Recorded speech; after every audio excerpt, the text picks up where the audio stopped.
గురుభ్యో నమః. భగవద్గీతలోని 18వ అధ్యాయంలోని సాధన పాయింట్స్ కొన్ని ఇంపార్టెంట్వి చెప్తాను అలా సరదాగా. ఏంటి అంటే ఇక్కడ కృష్ణ భగవానుడు అంటున్నాడు, ప్రతి కోరికల్ని వదిలేయడమే సన్యాసం అంటారు. ఇది సన్యాసమా అని అర్జునుడు అడుగుతాడు. కానీ కృష్ణ భగవానుడు దానికి ఒక చెప్తాడు. ఏం చెప్తాడంటే, ప్రతి ఒక్కరి జీవితంలోని కర్మ చేయకుండా, అంటే రోజు మనం చేస్తున్న పని ఆ కర్మ చేయకుండా ఉండడం అసాధ్యం కదా.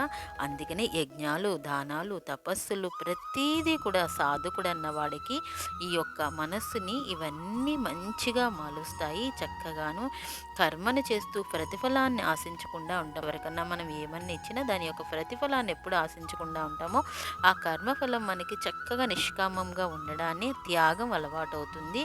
అందువల్ల ఎప్పుడన్నా మన విధుల ప్రకారం మనం అన్నీ చెయ్యక తప్పదు అని చెప్తున్నారు.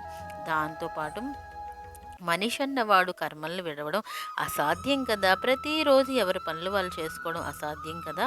అందువల్ల వీటిని విడిచి ఉండకుండా మనస్ఫూర్తిగా త్యాగముతో నిజమైన సన్యాసం అని చెప్తున్నారంటే, మనం చేసే ప్రతీదీ నిష్కామంగా ఉన్నప్పుడు, స్వార్థభావం లేనప్పుడు అది చక్కగా మనకి యొక్క దానిని అసలైన సన్యాసి అంటున్నారు. ఇవి యొక్క 5 రకాలుగా చెప్తున్నారండి. ఏంటి అంటే, శరీరం అంటే కర్తగా చేసేవి, శరీరంతోని ఇంద్రియాలతోని కర్మలు చేస్తున్నవి, నేను చేస్తున్నాను అని మనం పోయి చేయిస్తున్నాడు ఆ భగవంతుడే కదా అని ఆ విశ్వాసంతో చేయమని చెప్తున్నారన్నమాట ఇవి.